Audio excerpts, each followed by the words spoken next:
Jai Shri Shri Radha Madhav, Jai Shri Shri Jagannath Baladev Subhadramai ki, Jai Srila Prabhupada ki, Jai Srila Gurudeva ki, Ananta Kori Vaishnava Vrinda ki.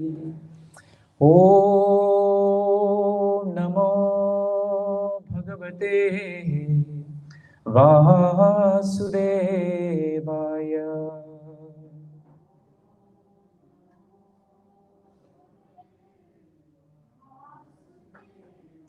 Om Namo Bhagavate Vasudevaya.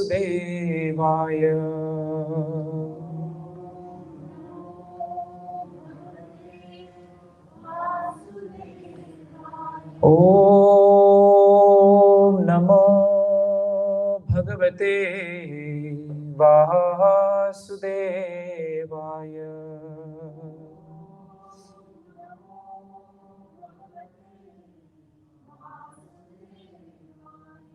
So, Hare Krishna and welcome to this evening's program, reading from Srimad Bhagavad-Gita. Today, we want to do 3 verses. They are very important to see as a flow. So, we will start with 637, 38, and we will rest our discussion on 39. So, these are the 3 verses we will do. Let's start with text 37. Arjuna uvacha ayati shraddhayopeto yoga chalitamanasaha apraptya yoga samsiddhim kam gatim krishna gacchati. Arjuna uvacha ayati shraddhayopeto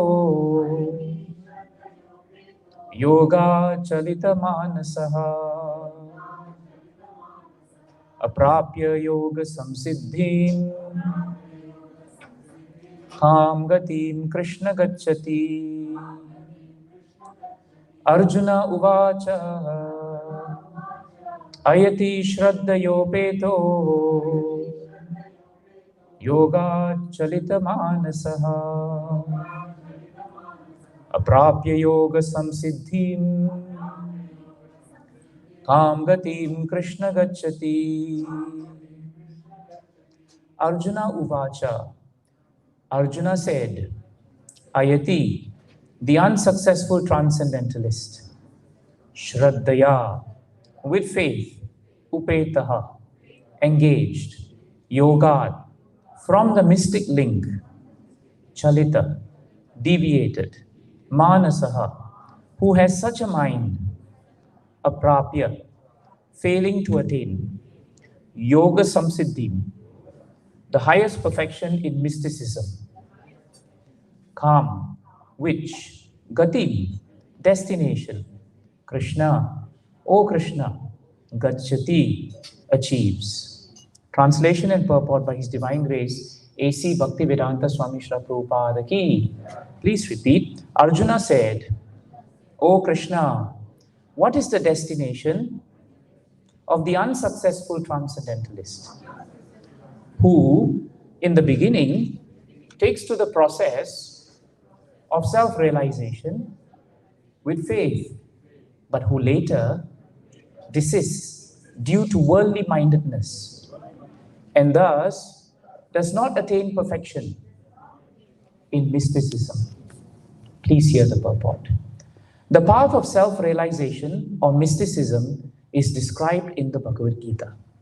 The basic principle of self-realization is knowledge that the living entity is not this material body, but that he is different from it, and that his happiness is in eternal life, bliss, and knowledge. These are transcendental, beyond both body and mind. Self-realization is sought by the path of knowledge, by the practice of the eightfold system, or by Bhakti Yoga. In each of these processes, one has to realize the constitutional position of the living entity, his relationship with God, and the activities whereby he can re-establish the lost link and achieve the highest perfectional stage of Krishna consciousness. Following any of the above mentioned three methods, one is sure to reach the supreme goal sooner or later. This was asserted by the Lord in the second chapter. Even a little endeavor on the transcendental path offers a great hope for deliverance. Out of these three methods, the path of Bhakti Yoga is especially suitable for this age because it is the most direct method of God realization. To be doubly assured, Arjuna is asking Lord Krishna to confirm his former statement. One may sincerely accept the path of self-realization, but the process of cultivation of knowledge and the practice of the eightfold yoga system are generally very difficult for this age. Therefore, despite constant endeavor, one may fail for many reasons. First of all, one may not be sufficiently serious about following the process. To pursue the transcendental path is more or less to declare war on the illusory energy. Consequently, whenever a person tries to escape the clutches of the illusory energy, she tries to defeat the practitioner by various allurements. A conditioned soul is already allured by the modes of material energy, and there is every chance of being allured again, even while performing transcendental disciplines. This is called yoga chalita manasaha, deviation from the transcendental path. Arjuna is inquisitive to know the results of deviation from the path of self-realization. I will chant text 38. Kachinno bhaya vibratas nabram iva nashyati apratishto mahabaho vimudo brahmanapati. O mighty arm Krishna, does not such a man who is bewildered from the path of transcendence fall away from both spiritual and material success and perish like a riven cloud with no position in any sphere? Purport. There are two ways to progress. Those who are materialists have no interest in transcendence. Therefore, they are more interested in material advancement by economic development or in promotion to the higher planets by appropriate work. When one takes to the path of transcendence, one has to cease all material activities and sacrifice all forms of so-called material happiness. If the aspiring transcendentalist fails, then he apparently loses both ways. In other words, he can enjoy neither material happiness nor spiritual success. He has no position. He is like a riven cloud. A cloud in the sky sometimes deviates from a small cloud and joins a big one. But if it cannot join a big one, then it is blown away by the wind and becomes a non-entity in the vast sky. The Brahmanapati is the path of transcendental realization through knowing oneself to be spiritual in essence, part and parcel of the Supreme Lord, who is manifested as Brahman, Paramatma, and Bhagavan. Lord Sri Krishna is the fullest manifestation of the Supreme Absolute Truth, and therefore, one who is surrendered to the Supreme Person is a successful transcendentalist. To reach this goal of life through Brahman and Paramatma realization takes many, many births, bahunam janmana ante.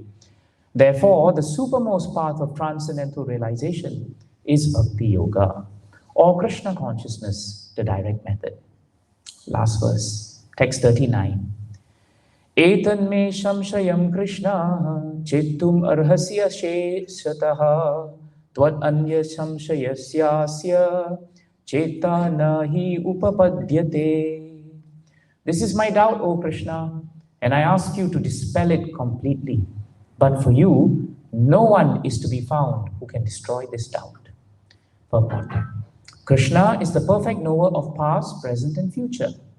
In the beginning of the Bhagavad-Gita, the Lord said that all living entities existed individually in the past, they exist now in the present, and they continue to retain individual identity in the future, even after liberation from the material entanglement.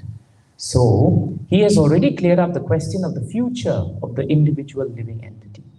Now, Arjuna wants to know of the future of the unsuccessful transcendentalist. No one is equal to or above Krishna. And certainly the so-called great sages and philosophers who are at the mercy of material nature cannot equal him.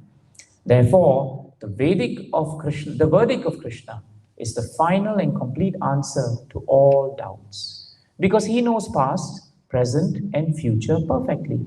But no one knows him. Krishna and Krishna-conscious devotees alone can know what is what. Jai Shri Prabhupada ki.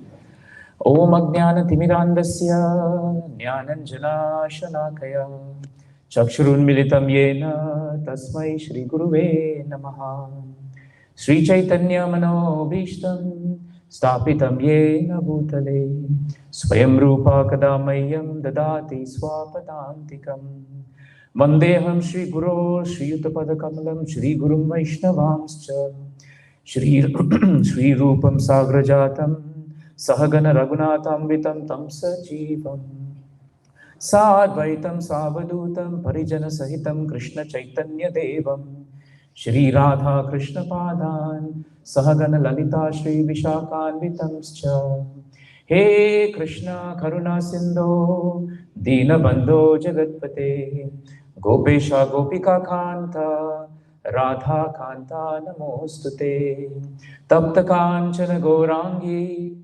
Radhe Vrindavaneshwari Vrishabhanu Sute Devi Pranamami Hari Priye Namo Mahavadanyaya Krishna Prema Pradayate Krishnaya Krishna Chaitanya Namne Gauri Tvishe Namaha Vancha Kalpatrubhyascha Kripa Sindhubhya Evacha Patitanam Pavanebhyo Vaishnavebhyo Namo Namaha Jai Shri Krishna Chaitanya Prabhu Nityananda Shri Advaita Gadadhara Shri Vasadi Gaura Bhakta Vrinda Hare Krishna Krishna Krishna Hare Hare Hare Rama Rama Rama Hare Hare.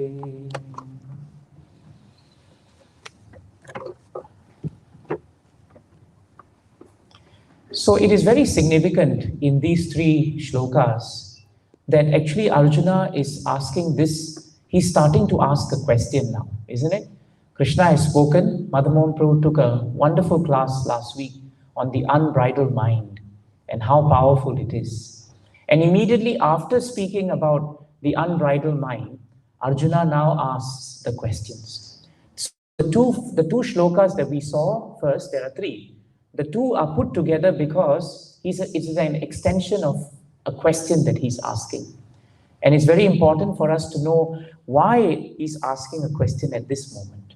So actually, when you look at the way this chapter is running, you will find that actually the question is coming just after 636, where Krishna has said, or rather, it's very nicely stated here, Lord Krishna said, it is undoubtedly very difficult to curb the restless mind, and the mind is unbridled.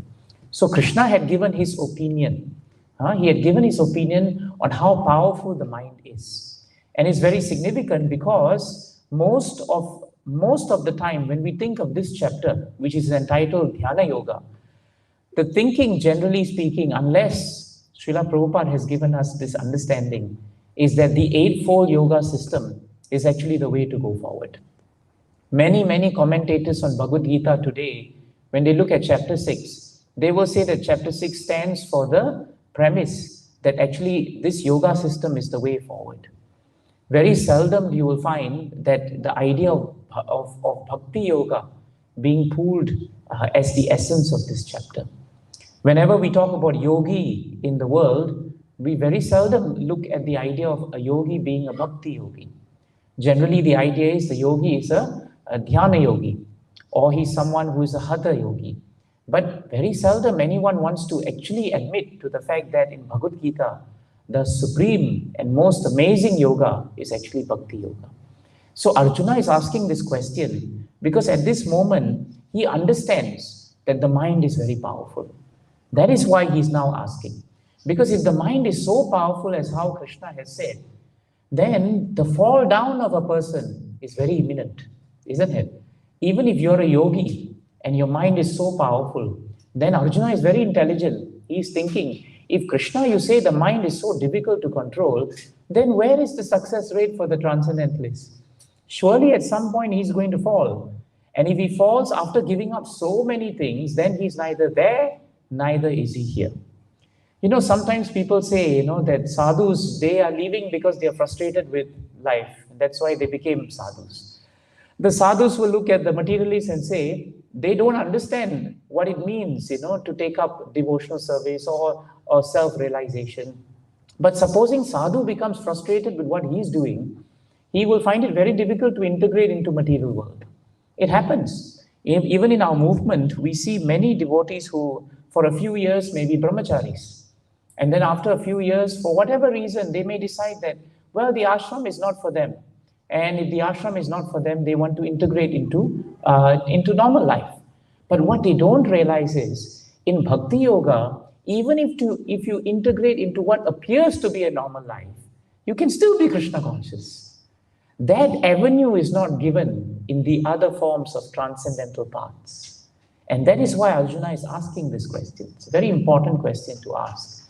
And it's an important question because all of us know that even in devotional service, Srila Prabhupada has said that devotional service is like a razor's edge, isn't it? It is not easy. All of us have been practicing devotional service for some time. And the biggest challenge we face is this unbridled mind. The mind gives us so many favorable arguments not to do this, not to do that, to cruise, to find this, to find that. In other words, the mind is always finding ways to get into worldly mindedness. And that is the essence of Arjuna's question. So that is why immediately when Arjuna asked that question, it is because he's concerned about the power of the mind. But the mind is powerful. We don't doubt it. In the 5th canto, 11th chapter, 17th verse, you all know this verse now. It is a verse that we always quote, but it's a very powerful verse. Because in this verse, the whole nature of the mind, according to the 2 previous verses, is very nicely and factually given. And Jadabharat Maharaj, he speaks and advises King Rahugana so nicely in that conversation. Bratavyamenam tadabhadraviryam upeksheya dhyeditam apramattaha guro hari charanapashanastro jahi vyalikam swayamatma mosham. So the verse is very important because it tells us that this mind, if it is uncontrolled, then it is the greatest enemy of the living entity. So this is why Arjuna was being warned by Krishna about the power of the unbridled mind. If it cannot be controlled, it will actually, when it's given a chance, if you neglect it, then what happens? It will grow and grow. And it will become so powerful that it will actually conquer even whom we think we are. In other words, it has the capacity to cover the constitutional position of the soul. That's how powerful the mind is. The soul's constitution is to be a servant of Krishna. That is our constitution. That is our designation actually. But when the mind takes over from us, then the mind's designation becomes the soul. The mind's designation becomes the soul.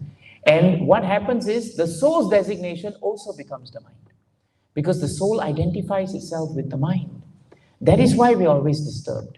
90% of the time we are disturbed in the execution of our devotional service because we have designated ourselves with the mind when we are actually the spirit soul. So actually, Jadabharat tells us here that there is a way to conquer this mind. And that is why Prabhupada in both the purports of 37 and 38 emphasizes the point of the supremacy of Bhakti Yoga in actually allowing a transcendentalist who may be unsuccessful, even then, because of Bhakti Yoga, that transcendentalist never falls down. This is very important. So even though Krishna is speaking about transcendentalists in many different ways, as someone who is a devotee, as someone who's a jnani, who's running after knowledge, and someone who is a yogi, who's performing the Eightfold Yoga system. But in the purports, Prabhupada is just coming to the point. He's coming to the main point that even if you try to perform yoga, in this day and age particularly, it is very difficult to control the mind. Therefore, the chances of you being unsuccessful are exponentially high. You see the point? That is Prabhupada's point. So therefore, and Prabhupada's point has Shastric relevance. Because if you look at 5.11.17, Jadabharat gives us the clue on how to control the mind. He says, this mind, Guroho Harihi Charana Pashta Astro. There is a way. There is a weapon. That weapon that can actually control the mind. It is stated as Upashana Ashtraha. If you apply, what must you apply? You must apply the weapon of devotional service. So devotional service for a devotee is a weapon. Normally weapon means violence, isn't it? But in spiritual life, the weapon of devotional service slays the ignorance in our hearts. It is very powerful. Why? Because Prabhupada writes in the purpose that we read that Maya's illusory energy is very powerful. And the moment we take up the path of transcendence, we are waging war against Maya. Maya will test us. So actually it is a war. It is a war. Except we don't kill anyone, but it is a war. And that's why if we do not conquer the mind with bhakti, then what will happen is this mind will conquer us. It is very simple.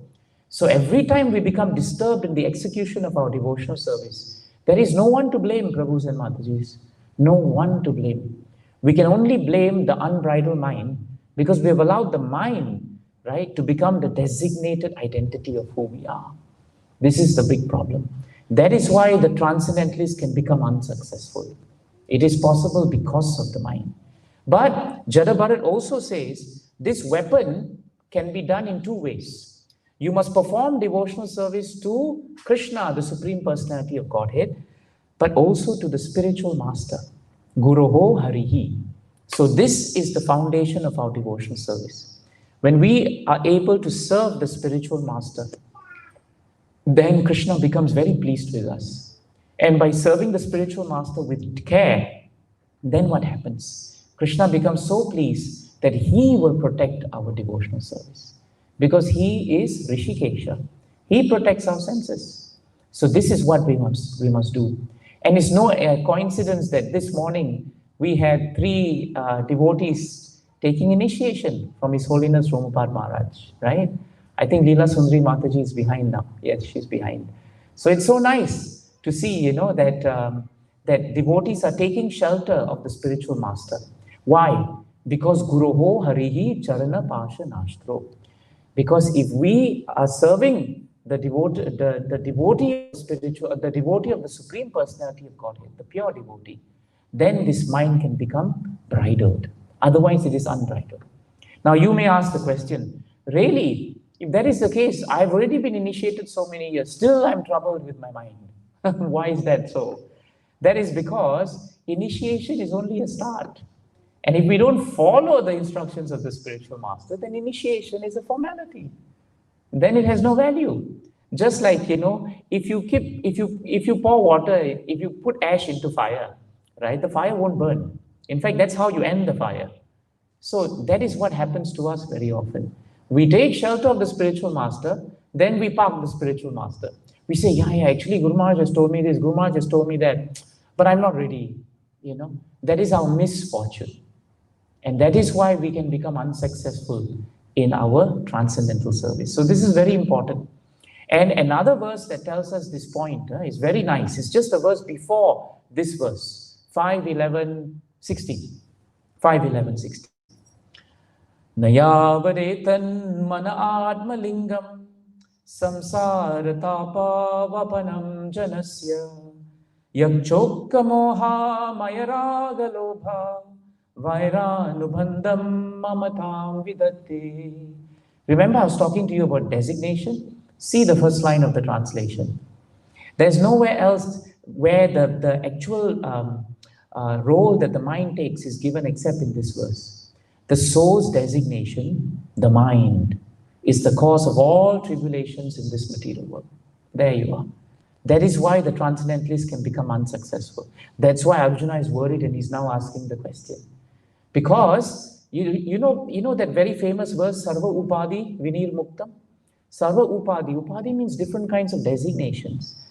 So in this world, mind has this way of putting us in a corner and saying, this is you, and this is you. It makes you think that that is you in every way except being a devotee. So that is why if we do not control the mind and we don't use the mind for Krishna, the mind will designate itself as the self. And we will forget our real original constitutional position. Then we will indulge in all the activities which will take us from Krishna consciousness. And it will seep in very slowly, Prabhus and Matajis. And it will seep in such a way that the mind will give you all the favorable arguments why you should do this, why what I did is right, why I had no choice.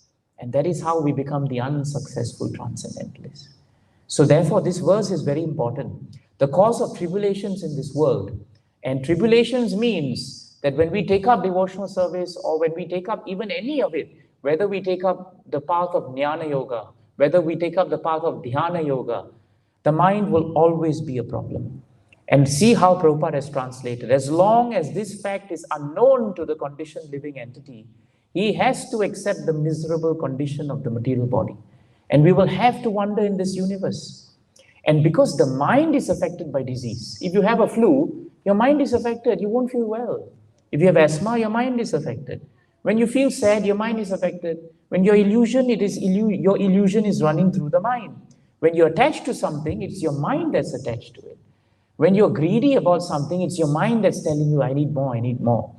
And when you are angry with someone or you have an enemy with someone, it's the mind that's telling you, he's my enemy and he's my friend. So all the time it is mind. And what does it do? It creates bondage to the world. And look at the way Prabhupada has written. It also creates a false sense of intimacy with this material world. We become so intimate with the material world that it's very difficult for us to really sustain our spiritual practice. So actually these two verses, they have to be studied very well. Because if you look at them carefully, they really tell us what is the great power of the mind. That is why he's asking this question. So we should be clear. Yes, there are three different kinds of transcendentalists, but despite being all the three different kinds, Prabhupada also acknowledges that all three transcendentalists are to be respected. We should not condemn dhyana yogis. We should not say the jnanis are wasting time. That is also not there, because Prabhupada makes it clear in the purport that all of them realize their constitutional position is as servitors, and there is actually a God, and that we must re-establish. In the purport, Prabhupada uses the word re-establish our relationship with Krishna. So whether I'm a dhyana yogi, or I'm a jnana yogi, or I'm a bhakti yogi, these denominators are always there. And Prabhupada also says in the purport, sooner or later, everyone will achieve the goal. That is there. They will achieve the goal. If we, sometimes as devotees, we are also fanatical. And we become unnecessarily proud of the fact that only I have the supreme path. But we should be very careful. Because look at 4.11 of Bhagavad-Gita. And have a look at it here. I always remember 4.11. Remember my Guru Maharaj scolded me when I started thinking that, I'm Bhakti Yogi. He said, look at 4.11. Yeyatamam prapatyante verse. That's the one we always say. But look at the second part that's very important, isn't it? Mama vatmanu vartante manusyaha partha sarvasaha. Krishna says, as all surrender unto me, I reward them accordingly. So the dhyana yogi, to the extent that he can surrender, Krishna rewards. The jnana yogi, to the extent he surrenders, Krishna rewards. The bhakti yogi also Krishna rewards. But ultimately Krishna says, everyone follows my path in all respects. This is very important. A Muslim, a Christian, a follower of any faith, ultimately 4.11 is the umbrella verse. 4.11 tells us ultimately anyone who is searching for a higher goal, they are actually going to follow the path of God. It's only a matter of time. That is why transcendentalists, bhakti yogis, those followers of Bhagavatam, we are encouraged to be broad-minded and broad-hearted. We are not here to condemn others. We respect them, and we also understand that they also are trying to come out of this material world. So sometimes, we should not mistake Srila Prabhupada when he writes in this manner, because Prabhupada understands that finally, all of us are following the same goal, including the other transcendentalists. But Prabhupada also cautions us that Bhakti Yoga, unlike Jnana Yoga and Dhyana Yoga, is very practical. It is very easily assimilated into our daily life. Children can become Bhakti Yogis. You can't make a child sit down on kusha grass and do all the symptoms of Eightfold System. You can't. Even we can't as adults. I'm watching all of you. Nobody has sat still up till now. Nobody. Everyone is moving. If you're on the chair, you move. If you are here, you're moving. Whether you wear dhoti, you're moving. You wear jeans, you're moving. If you can't move anywhere, then I can see your fingers are moving. Something, or you're pulling your dhoti. Something is there. So how are we going to do Dhyana Yoga? We can't even keep still for a moment. I told you about my great uncle, right? Who told me that, no, Bhakti Yoga is inferior. I'm meditating for 3 hours and I can feel so much peace. But the grandchildren say he's sleeping for 3 hours. That's why he's very peaceful, right? He doesn't know. We know he's sleeping. No, I'm awake. No, he's asleep.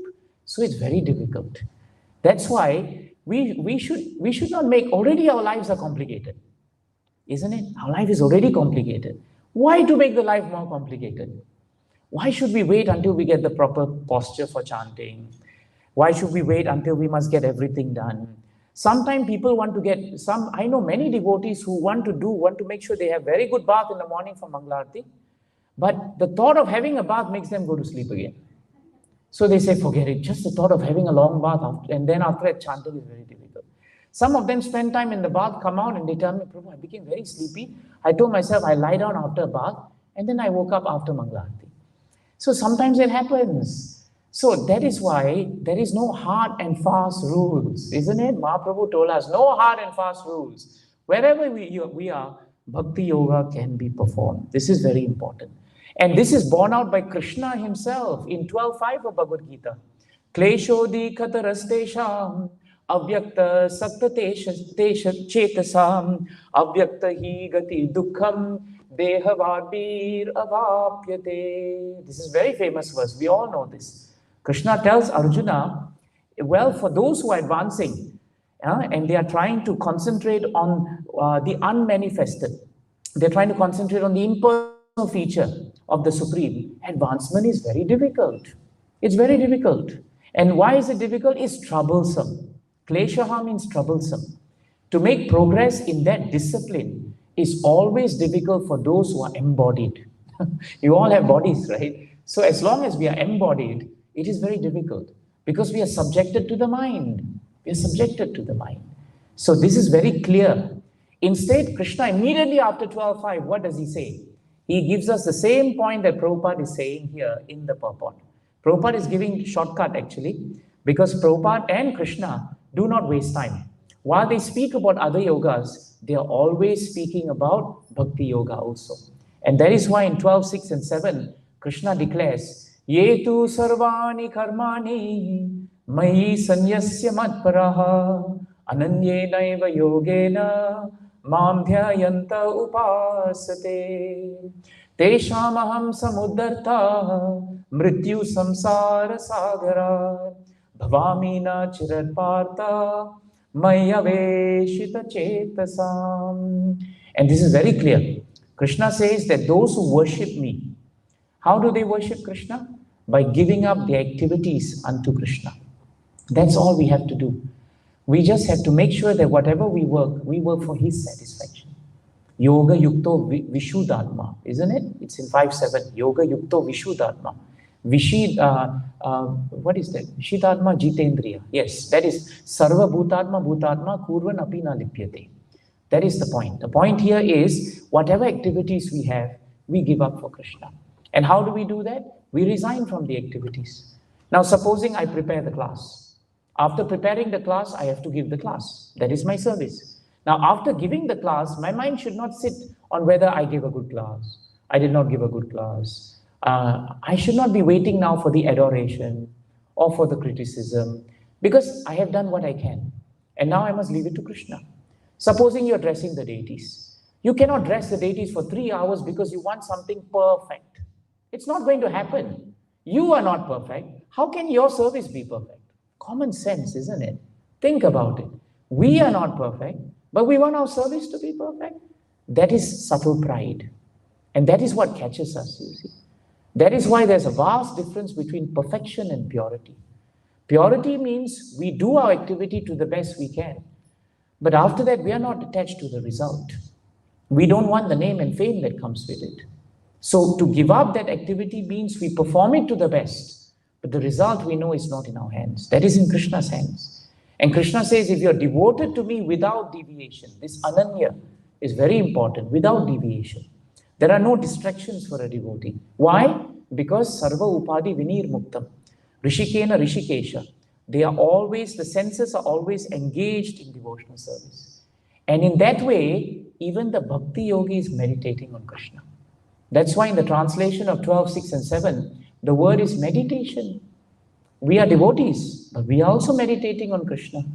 So it is not that only the dhyana yogi can meditate on Krishna, because we are fixing our mind by performing service to Krishna. And for those devotees, Krishna says, I am the swift deliverer of these people from the ocean of birth and death.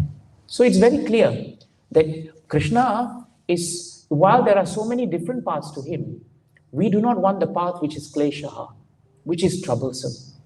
But then Arjuna is still worried. What happens when we take up devotional service? And when we take up devotional service and something happens, what will happen to us? This is the question that he's asking. And that is why these two questions are important.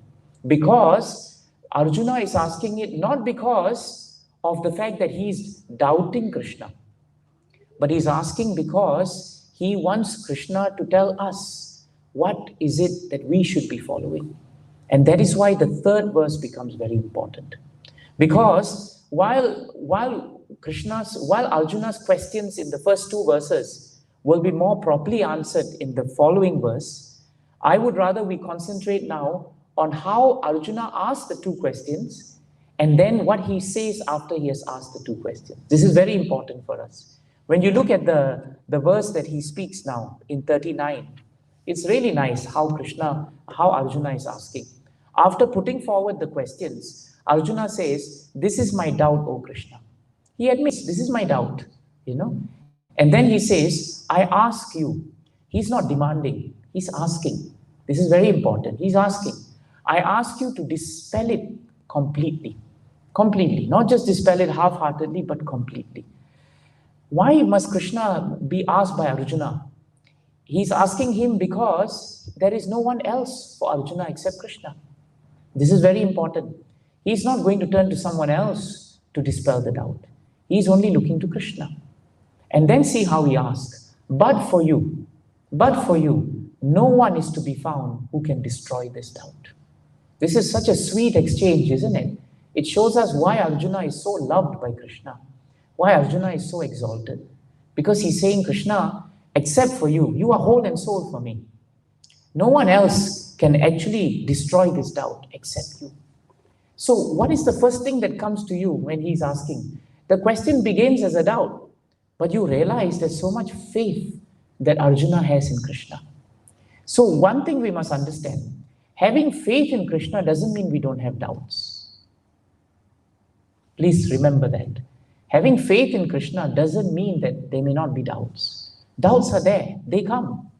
Why do doubts come? This is important. Doubt in Sanskrit is known as samshaya, right? Now when you look at 3rd canto, 26th chapter, in the 30th verse, this point of where doubt is coming is very sastrically given. It's given by Kapila Dev to his mother Devahuti. And you see very nicely, samshayo. You see the first word, samshayo ata viparyasho. Now samshayo actually means doubt. When you look at the word doubt, look at the purport. Prabhupada concentrates on the word doubt. Prabhupada says, doubt is one of the most important functions of intelligence. This is very important. So doubt is not wrong. It is a function of intelligence. In fact, it's an expression of intelligence. And Prabhupada goes on to say, blind acceptance of something does not give evidence of intelligence. How nice. That's why Prabhupada said, I want independent and thoughtful men and women in this movement. Prabhupada always said that. I want independent and thoughtful men and women. We may think independent is bad to be in Krishna consciousness. But no, independent means we should think for ourselves. Is this correct or is this not right? We should express our doubt because it is a sign that we are serious about something. So we should clarify this point. And Prabhupada says blind acceptance of something does not give evidence of intelligence. Therefore, the word samshaya is very important. In order to cultivate intelligence, one should be doubtful in the beginning.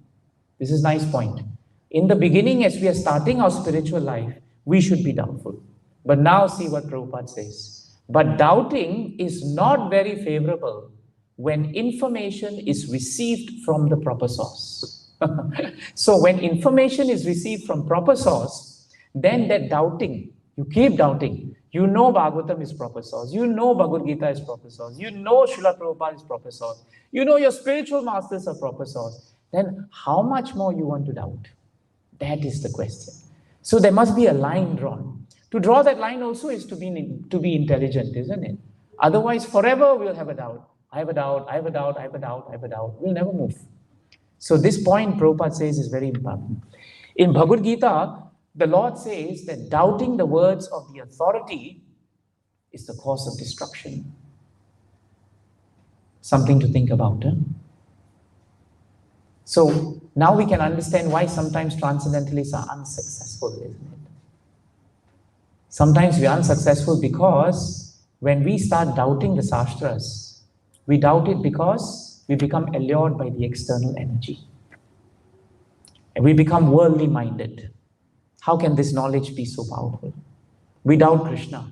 We are in difficulty and we think, how can Krishna put me in difficulty? That is a worldly minded way of thinking.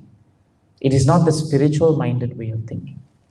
So please, this point is a very important point. And see the way now Krishna is putting forward his doubt. Krishna is putting forward his doubt not in a demanding manner. He's putting forward his doubt in a humble manner. So actually, this is the point we have to understand. When Krishna is asking this question, he has a doubt, but he's asking.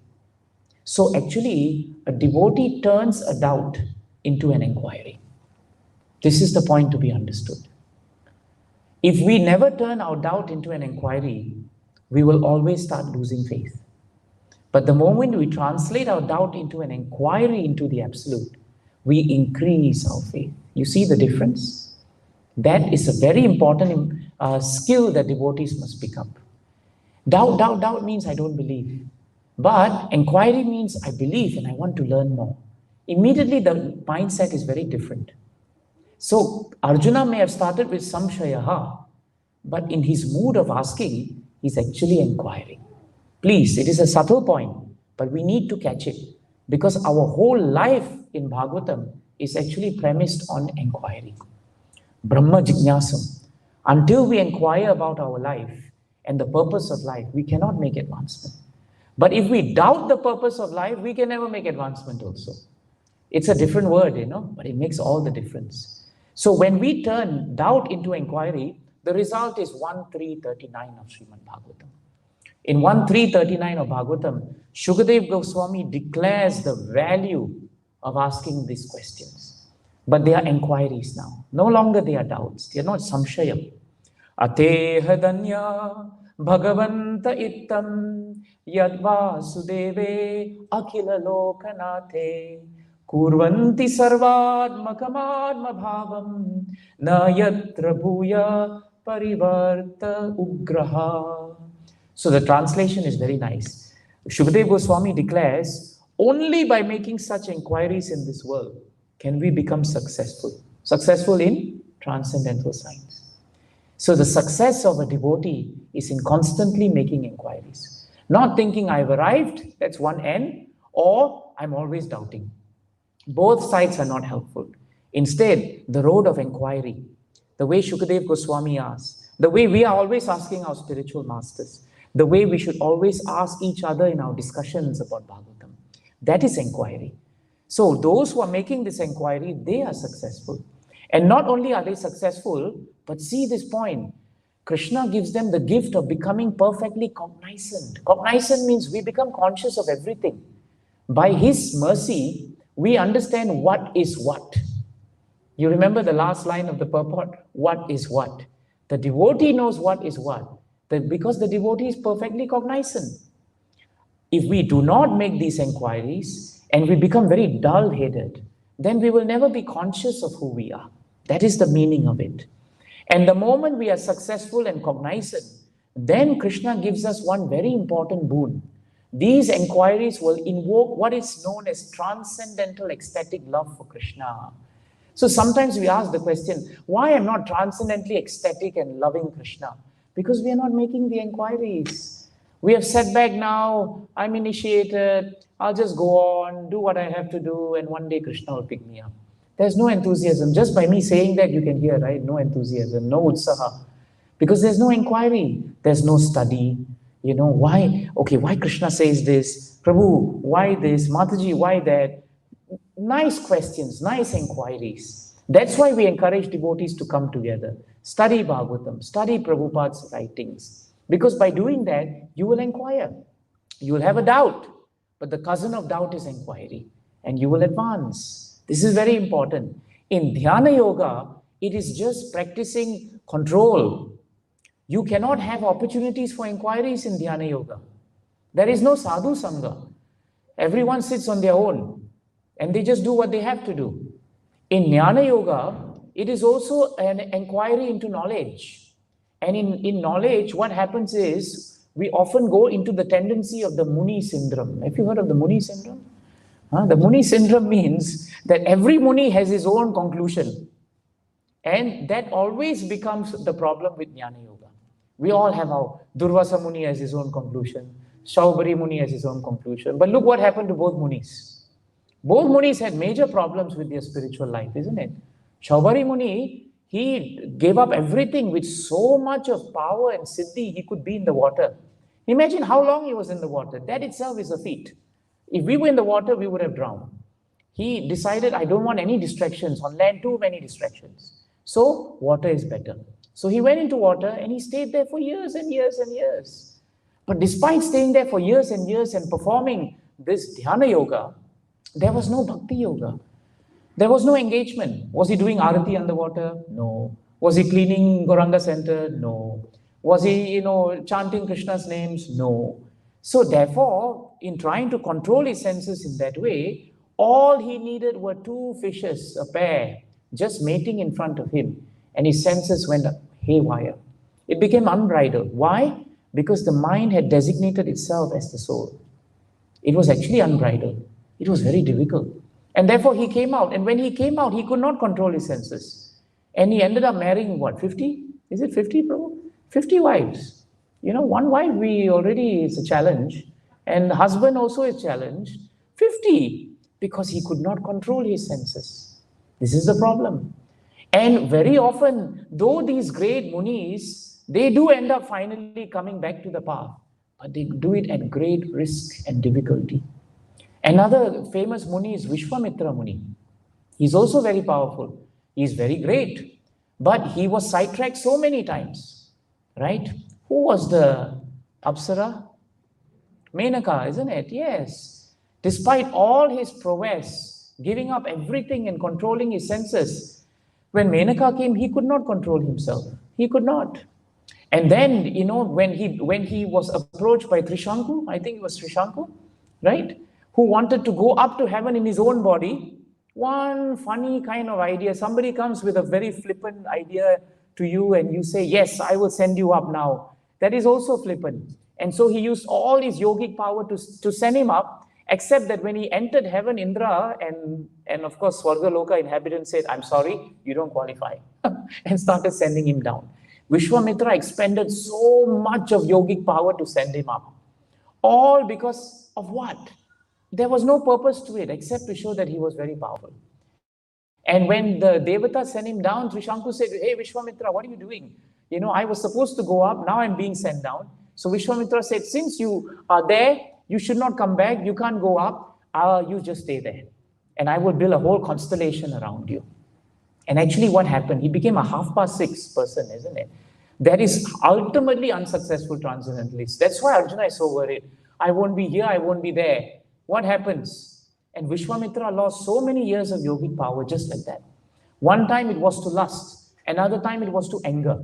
And yet the whole purpose of Dhyana Yoga is to control both. And it was not possible.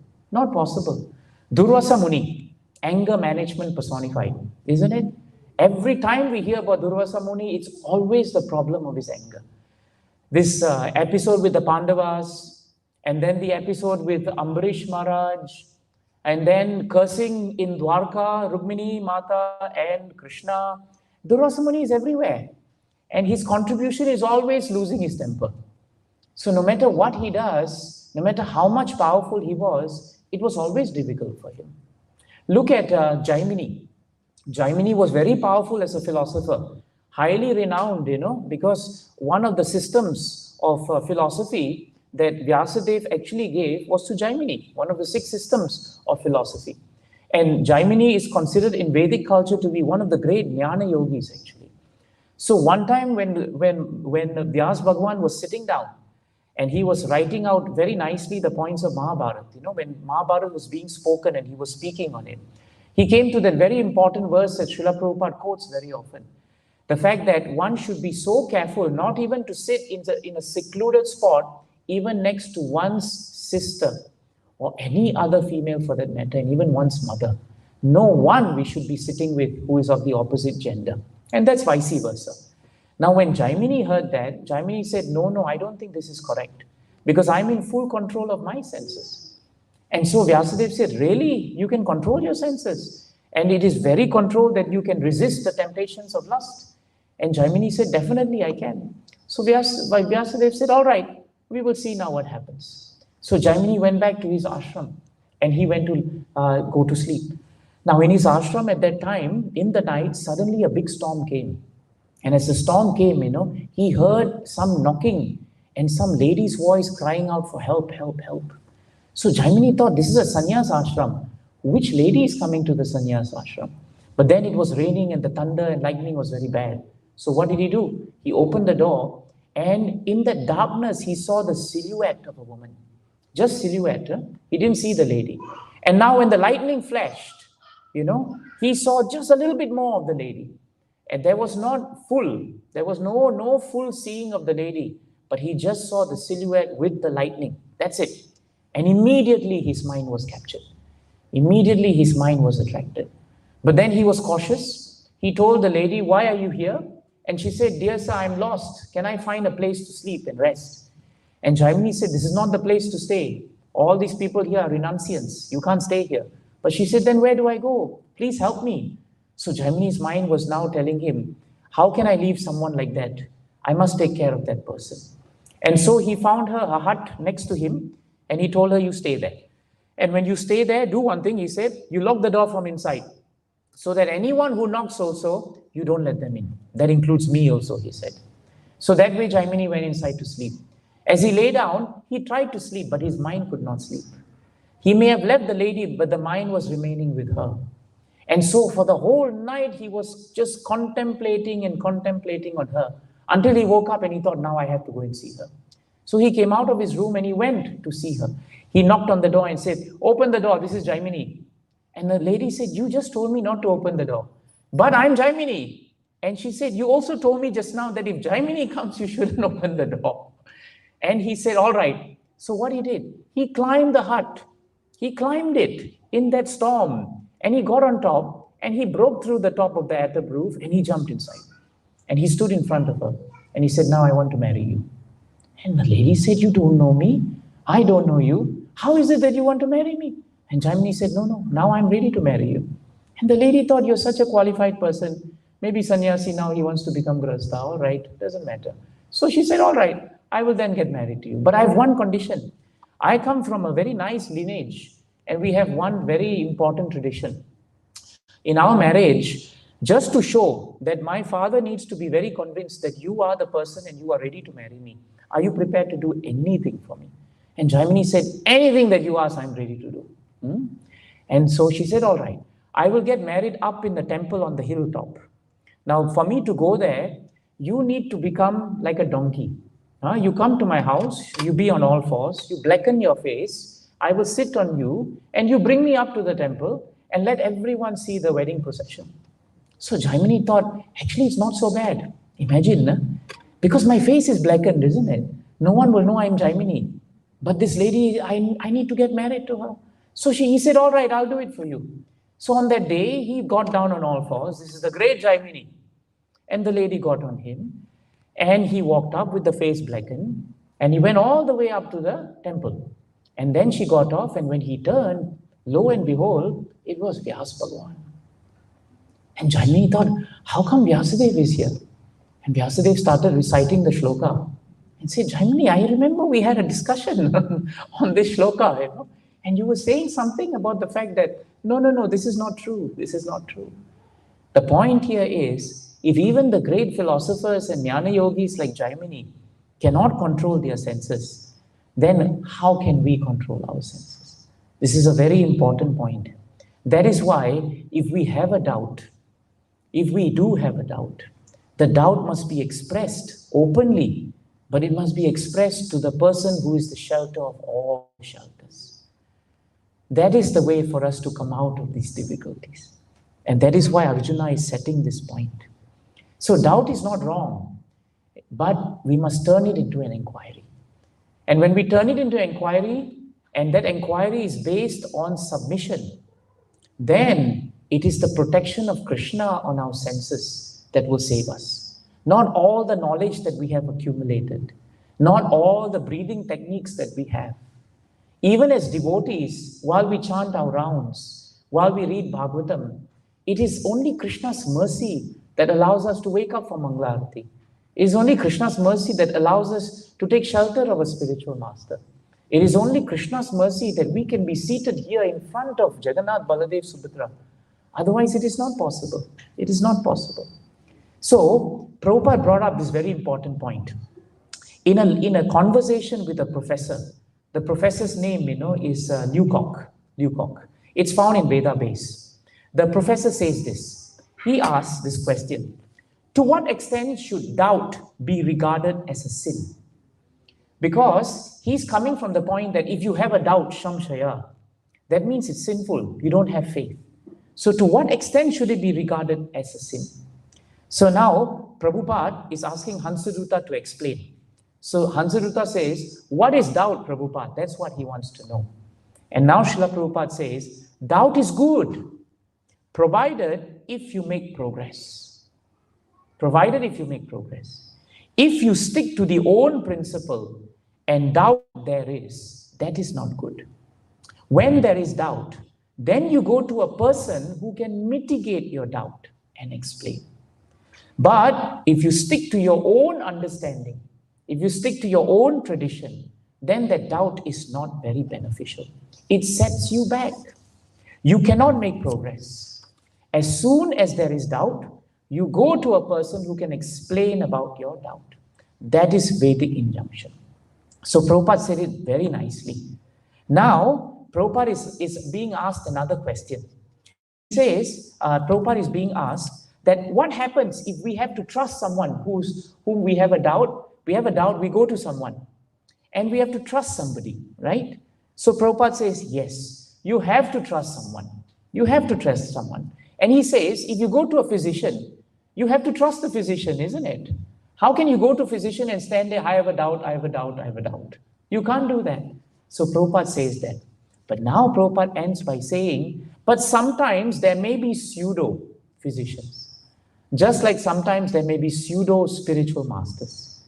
Then what happens, Prabhupada says? That is your fortune. That is your fortune. He says that is your fortune. But then he says here again, if you are serious, then he, Krishna, he will lead you to the right source. So actually everything comes down to how serious we are in devotional service. So I really like this point. And that's why I'm concentrating on this point of Krishna being asked by Arjuna because he has a doubt. We should understand how much we should doubt.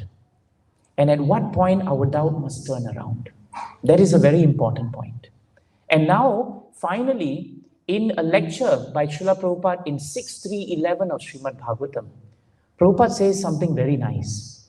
He says that if you have a question that you want to put forward to your spiritual master or to your superior, it is not that that person is bound to answer it. This is a very important point. Prabhupada says it is not that he is bound to answer. Because sometimes a particular question is put forward but the answer is not understandable by the questioner. So the superior or the master may refuse to answer. And the person may say, this answer is not to be given to you. For that reason, Prabhupada says, you cannot demand, you must answer, you must answer. No. And Prabhupada says in the lecture, Arjuna never demanded that Krishna must answer. Parikshit Maharaj never demanded that Shukadev Goswami must answer. They were always taking this humble and submissive approach. And that is why those who raise a doubt but turn it into an inquiry will bring the quality of submission and humility when they ask. Otherwise, when we ask with a demand, then we will expect that the answer must be the answer we want to hear. And that is where we are in trouble. We want to hear an answer, but if the answer is different, we can't take it. And sometimes the spiritual master, Siksha or Diksha, may decide not to give you an answer at that point of time because they know that you're not prepared to accept it. This is a very important point. So that is why there is an art for us to do this. And that is why over here you'll find that in between the three verses, in the second verse before the verse of a doubt, how did Arjuna call and address Krishna? Mahabaho. He called him Mahabaho. Why is he calling him Mahabaho? Remember, Krishna's names by Arjuna are never accidental. For that matter, when Krishna is addressed in any name, it's never accidental. Mahabaho means he's mighty armed. Why? Because Arjuna is feeling weak. What happens if I take up devotional service? What happens to that person? What will happen to him? He's asking that question. And therefore, he's praying to Krishna for strength. It's very important. Same thing, in the 8th chapter, 2nd verse, there also Krishna asked that question. Oh, Madhusudana. Remember in that question he says, Adi Yajna Katha Kotra Dehesmin Madhusudana. He's asking what happens to the person who's engaged in devotional service and he dies. At the time of death, what happens to him? So this is one question. What happens if I'm unsuccessful? Next question is in the 8th chapter. What happens when I'm going to die? Aren't these questions we are asking also? We're all asking, at the point of death, will Krishna give me chance to remember him? So at that point of time, he's calling Krishna Madhusudana. Why? Because Krishna killed the demon Madhu. And in Shastras, the demon Madhu is actually synonymous with the demon of doubt. Prabhupada writes in his lectures or speaks in his lectures that it is like doubt is like a demon. When we are always doubting, it is demonic. But when we are always inquiring, it is advancement. It's a very important point for us. And so the conclusion to this finally that Arjuna is coming to, why is he asking Krishna these doubts? Why is he asking Krishna and not anyone else these doubts? Because Prabhupada writes in the purport, Krishna knows past, present and future. This is a very important point. Krishna knows everything.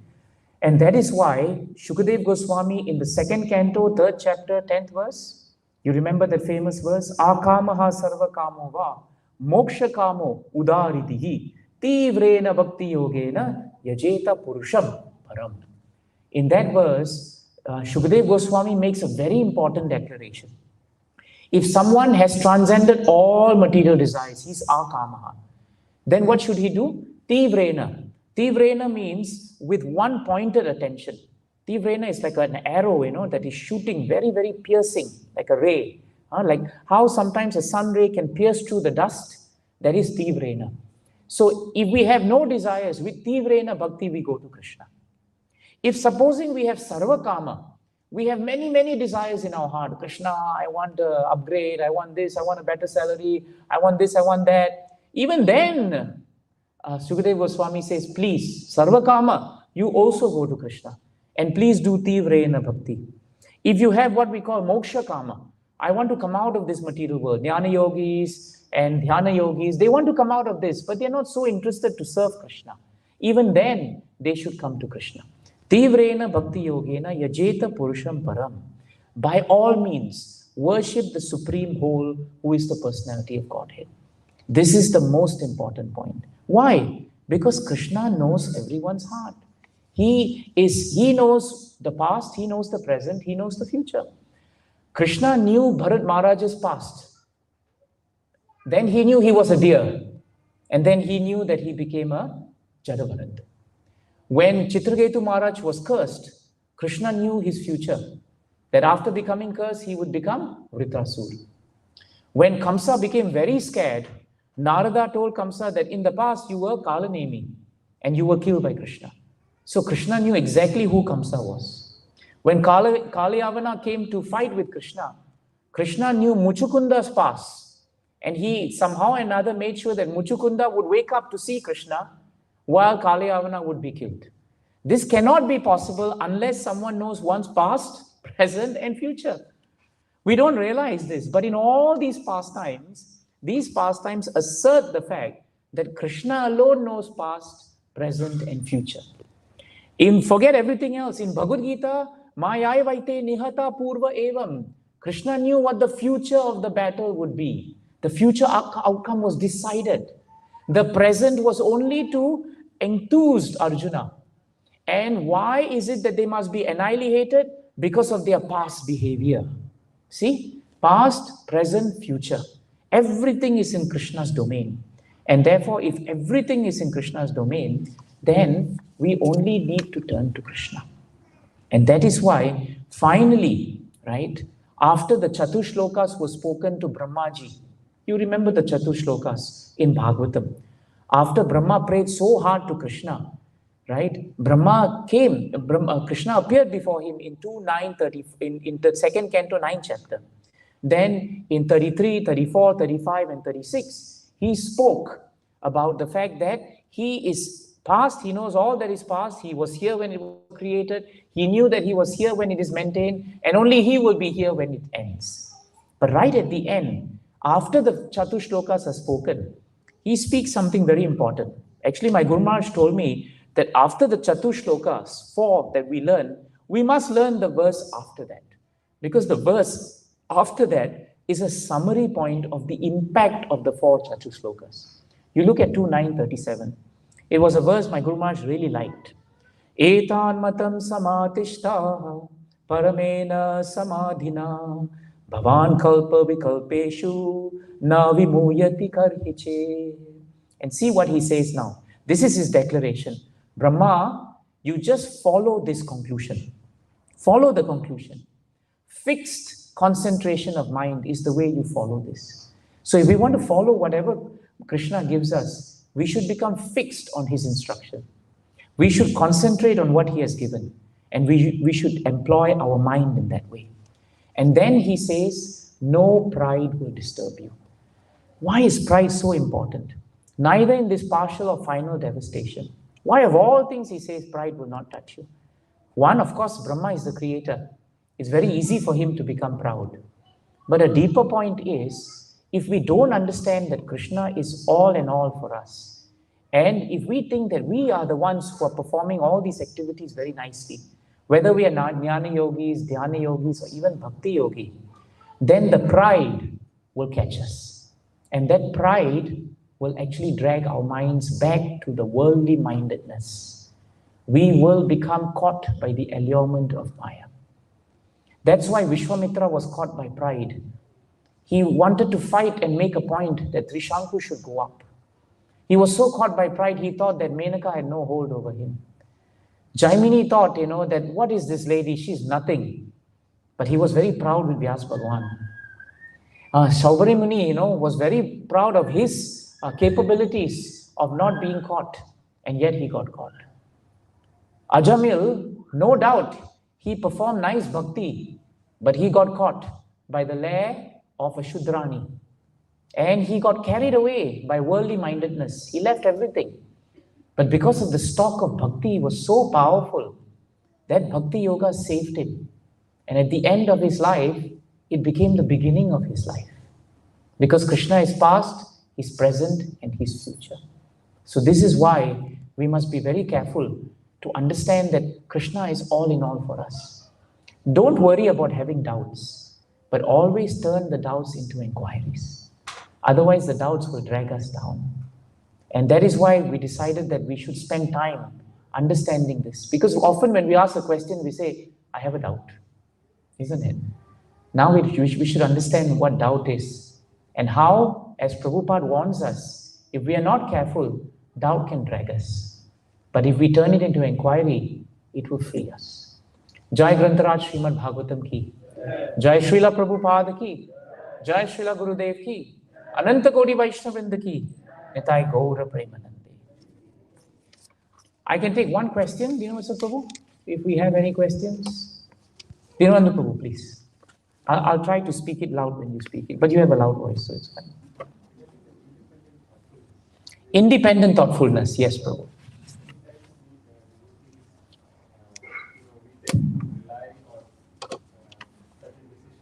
Many times devotees tend to rely on certain decisions.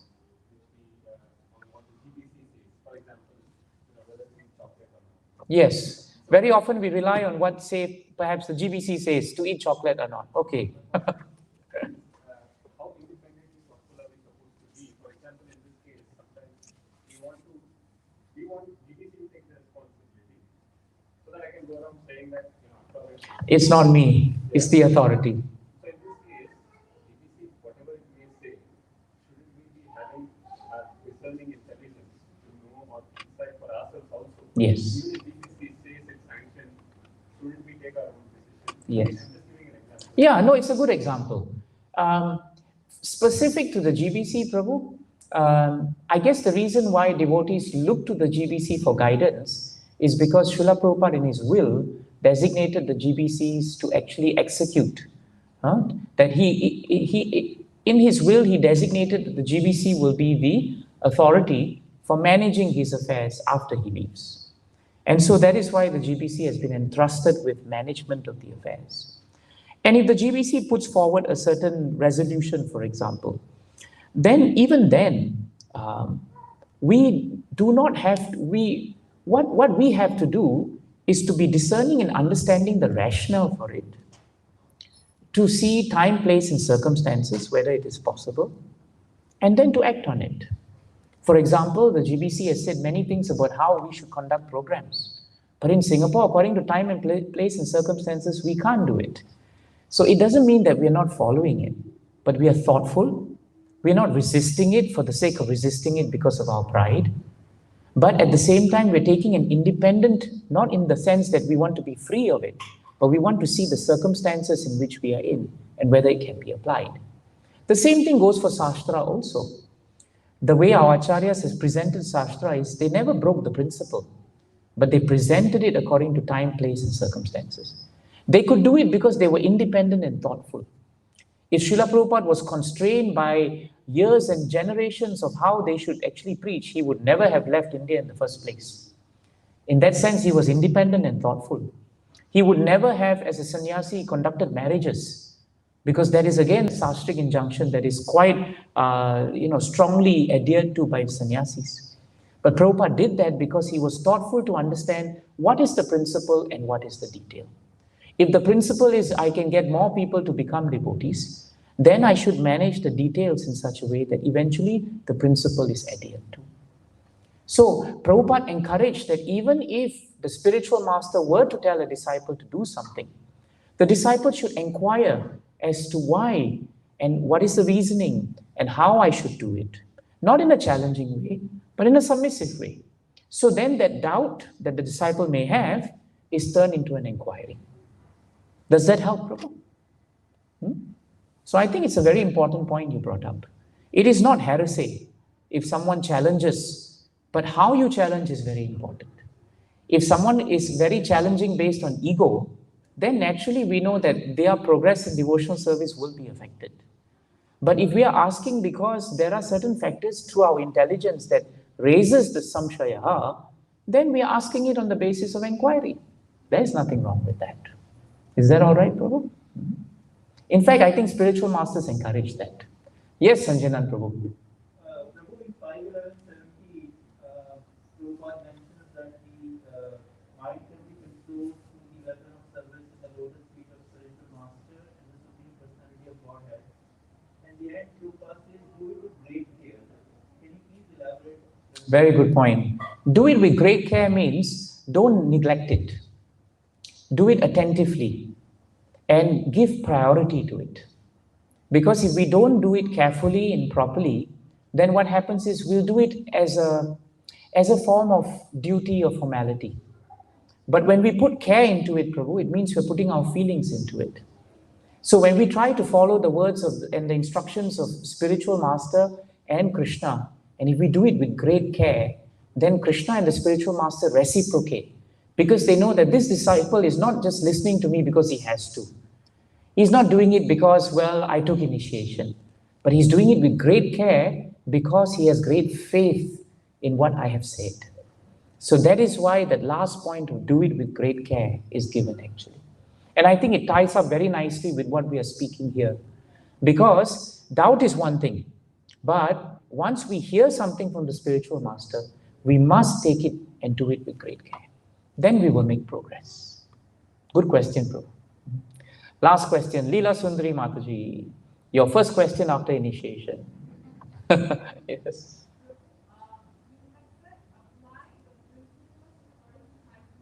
Apply principles according to time, place, circumstances. Yes.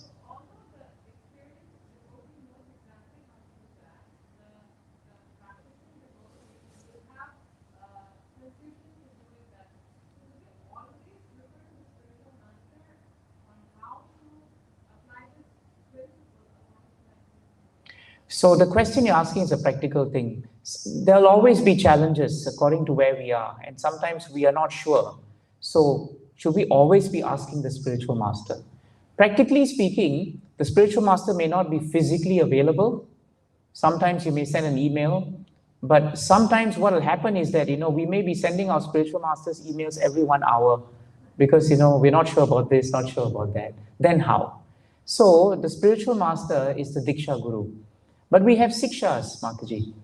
We have Sikshas around us, and they may probably be in the same vicinity as you, and they probably know the challenges that we face here.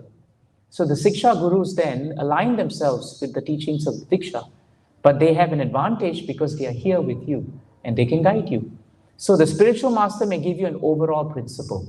Then he tells you, work with your Sikshas, to understand how to implement the principle. Then the Sikshas help you according to time, place, circumstances. This can be done this way, this can be done that way, without compromising on the principle. And if there are some issues, we go back to the spiritual master, we discuss, and we bring it up. That's how we should do it. And if nothing else, if there's no Siksha, there's nothing there, then don't worry. Bhagavatam is not different from Krishna. If you open any page of Bhagavatam and you are feeling that you need some guidance, any page you open, you just pray to Krishna. That answer is there in Bhagavatam. Any part of Bhagavatam will give you an answer. And Srila Prabhupada is living in his purports. So whatever that we need to understand, Prabhupada has also given. And if nothing is there, then Chaitya Guru Krishna is in the heart. If you pray very hard to him and you pray hard to your spiritual master, time and distance is no barrier. They will hear you, they will guide you, and they will show you the way. Because they are connected to the Supreme Lord, so they also know past, present, future, if the Lord wants them to. Is that helpful? Thank you very much. Very nice questions. Please be enthused in your devotional service. We are now coming into December. December is Gita Jayanti month. And we will be having Gita Jayanti on the 19th of December, which is a Sunday. And we also want to make sure that this is the month when we can maybe organize more time with the Gita. Perhaps you can organize programs, during the weekdays to get devotees to come to the center. Because the center concept for Damodar has really worked very nicely. It's so nice. In fact, I'm involved in some programs after Damodar and ask the devotees, are we doing post-Damodar program, as in we are still lighting lamps? And they say, no, now we understand the center is available, so we want to have a program. We can invite 30 of our friends. So it's a wonderful chance to bring them to see Jagannath. Hare Krishna. Thank you very much for your time. Let's get ready to chant Gora Arati, and then after that we can end the program. Hare Krishna. Tomorrow morning is Srimad Bhagavatam class. Do you know, Prabhu, who's taking the class tomorrow? Umesh Prabhu is taking the class. Hare Krishna. So please come and hear Srimad Bhagavatam, and we'll keep you informed of other programs.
Jahanavi tata vane Jagamalalo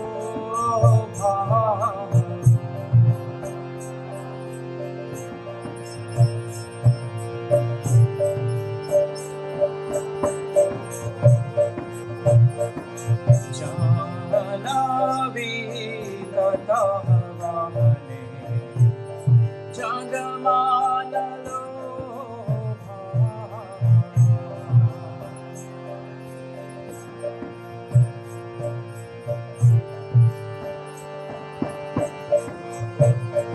Jivadaki Nidai Cha Pamegadadhara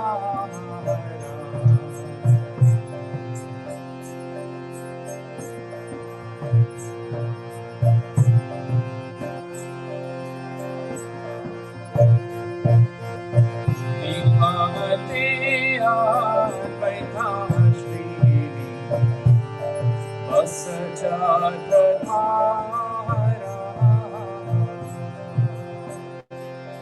Jai Jagannath.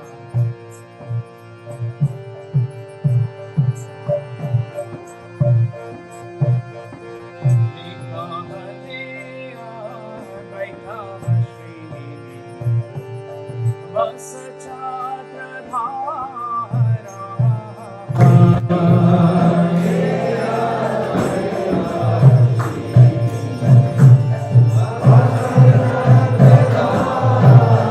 Jiva Boshi Ache Goracha Ratna Simhasane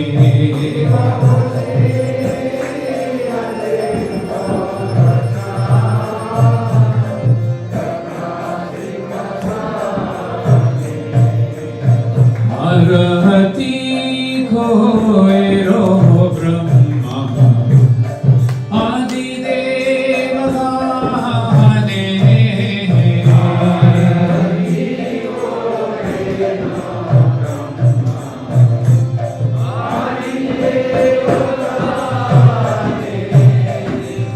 Arhati Koero Brahma Adi Devakane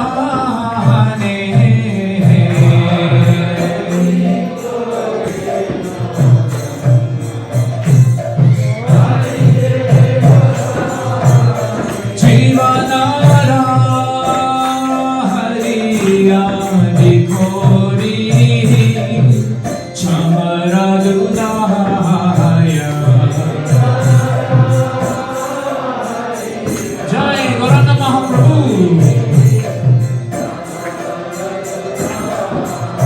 Jivanara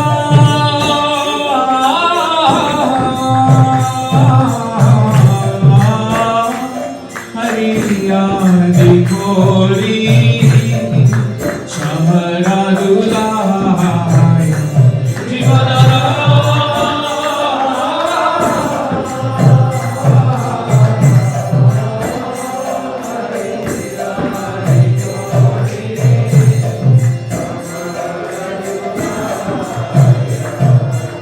Sanjaya Mukunda Mahashu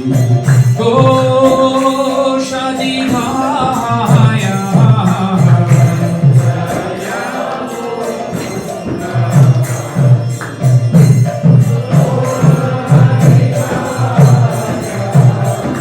Sanjaya Mukunda Mahashu Goshadivaya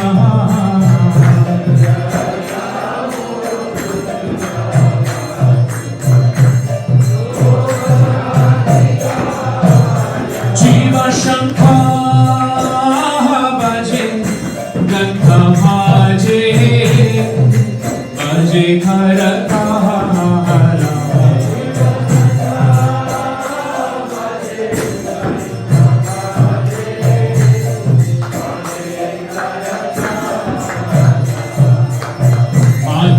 Madhurami Ganga Bhaje Paramarasana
Srimate Bhakti Vedanta Swami Iti Nami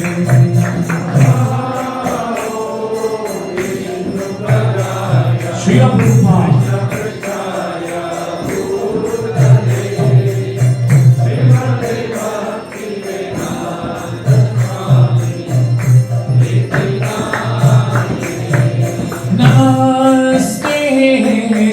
Saraswati Deve Gauravani Pracharine Nirvishesha Sunyavadi Astyatya Desakarine Namaste Saraswati Deve Gauravani Pracharine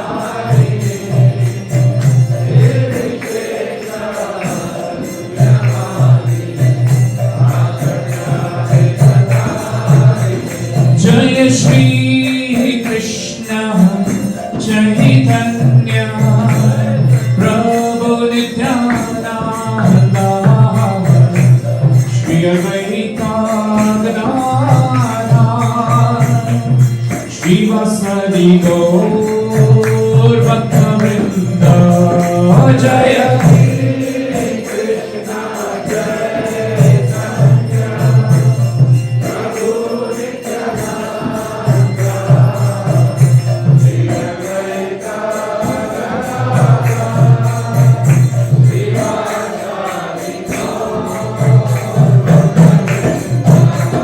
Jaya Shri Krishna Chaitanya Prabhu Nityananda Shri Advaita Gadadhara Shri Vasadi Gaur Bhakta Vrinda Jaya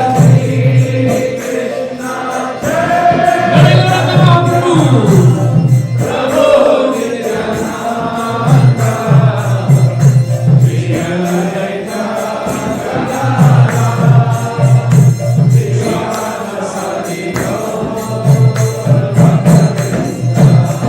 Jaya Shri Krishna Chaitanya Prabhu Nityananda Shri Advaita Gadadhara Shri Vasadi Gaur Bhakta Vrinda Jaya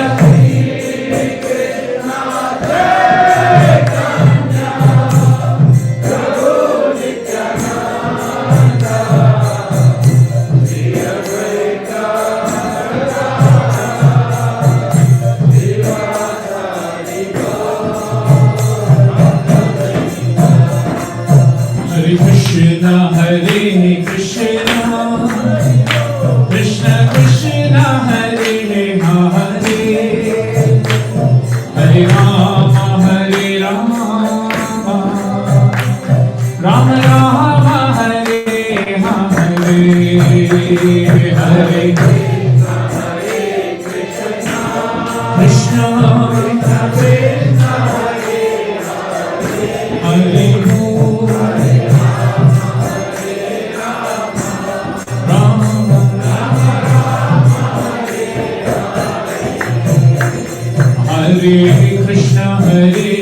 Krishna Krishna Krishna Hare Hare Hare Rama Rama Rama Hare Hare Hare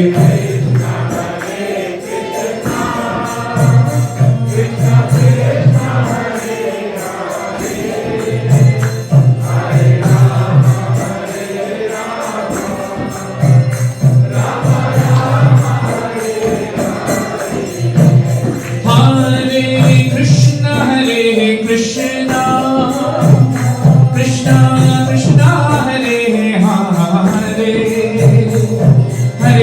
Hare Rama Rama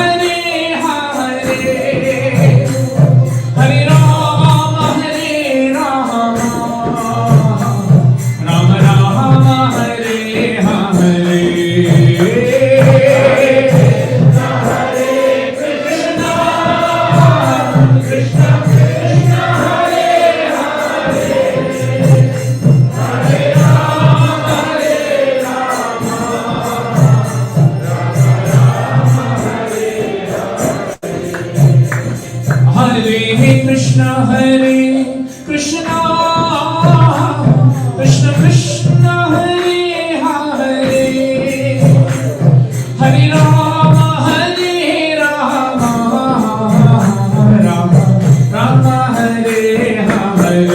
Hare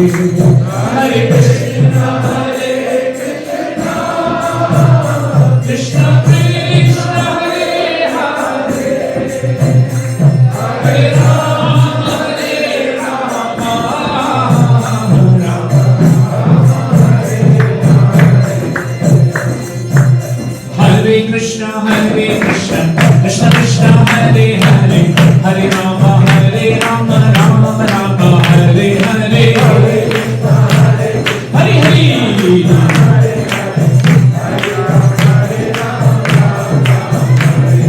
Hare Krishna, Krishna Krishna, Hare Hare, Hare Rama, Rama Rama, Hare Hare.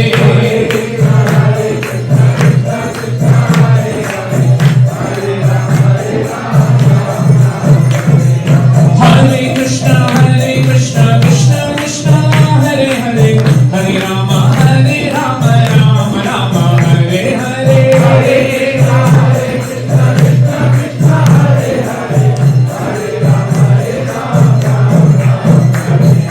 Hare Krishna, Krishna Krishna, Hare Hare, Hare Rama, Rama Rama, Hare Hare.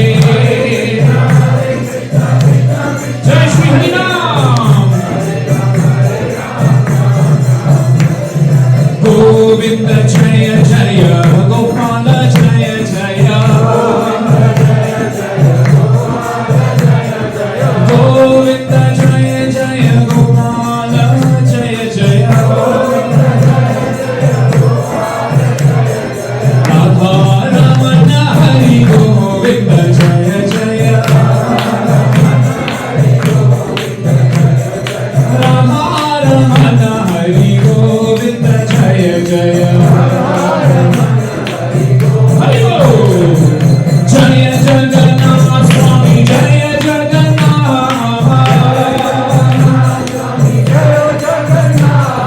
Jaya Baladeva, Jaya Subhadra,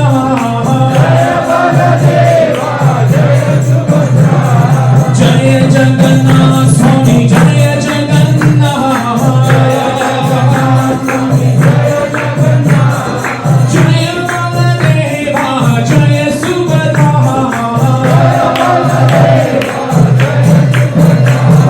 Nitai Gauranga, Nitai Gauranga, Jaya Sachinandana, Gaura Hari, Jaya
Vishwamitra Sat Sriman, His Divine Grace A.C. Bhaktivedanta Swami Srila Prabhupada ki Jai. Jai Om Vishnupad Paramahamsa Parivrajacharya Shrotra Sat Sriman, His Divine Grace Srila Bhakti Siddhanta Saraswati Thakur Maharaj. ISKCON founder, BBD founder, BI founder, Bhakti Kalachetra founder, His Divine Grace A.C. Bhaktivedanta Swami Srila Prabhupada. Namacharya Sri Hega Haridas Thakur ki Sri Sri Sat Goswami Prabhu's ki Ananta Koti Vaishnava Vrinda ki Prem se kaho Sri Krishna Chaitanya Prabhu Nityananda Shri Advaita Gadadhara Srivasadi Gaura Bhakta Vrinda ki Shri Shri Radha Krishna Gopa Gopina Shamakunda Radha Kunda Giri Gurdhan ki Shri Vrindavan Bhumi Dham ki Shri Mathura Dham ki Shri Mayapur Navadvip Dham ki Nilachala Purushottama Chaitya Jagannath Puri ki Chakratita Vamna Chaitya Dwarka Puri ki Gangamai ki Yamunai ki Srimati Tulsi Vrindai Devi ki Samaveda Bhakta Vrinda ki Jai Shri Harinam Sankirtan Mahayajna ki Ananta Koti Vaishnava Vrinda ki Jai Gaura Premanande. All glories to the assembled devotees. All glories to the assembled devotees. All glories to the assembled devotees. All glories to Sri Sri Guru and Sri Gauranga. All glories to Srila Prabhupada, Savior of the whole world ki Jai. Namaste Narasimhaya Praladadadai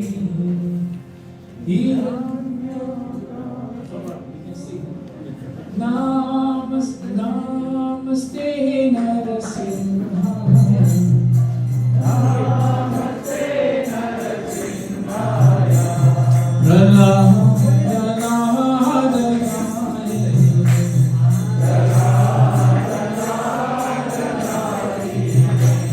Hiranyakashi Purvaksha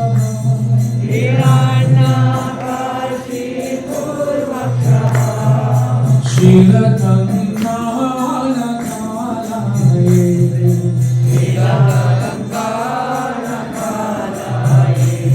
Ito Nasingha Parato Nasingho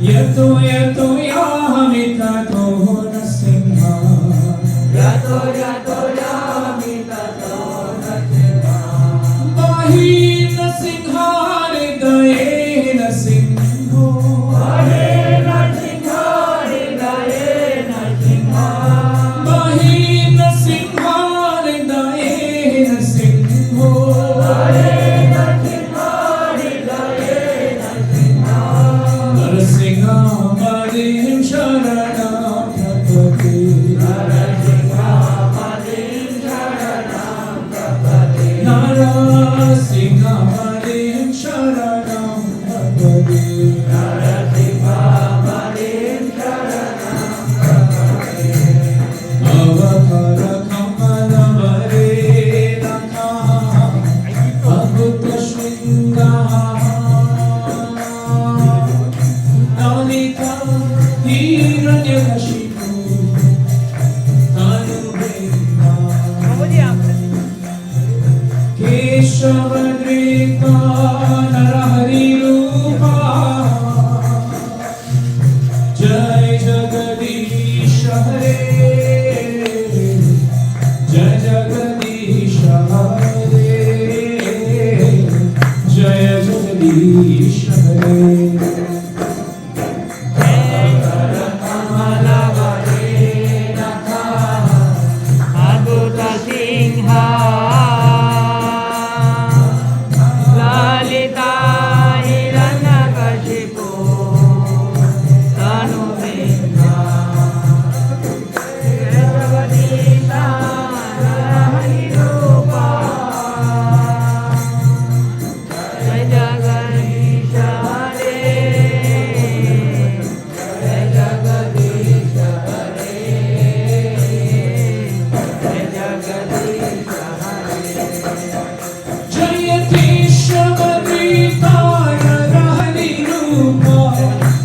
Jagadish Hare Jai Jagadish Hare Jai Jagadish Hare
भगवान की जय। भक्त प्रहलाद महाराज की निताय गौर प्रेमानंदे। Thank you all for joining us for the program, and Krishna willing, we will see you again. Please take your prasadam with you, and you have to make an exit very soon. Hare Krishna. This is all recording.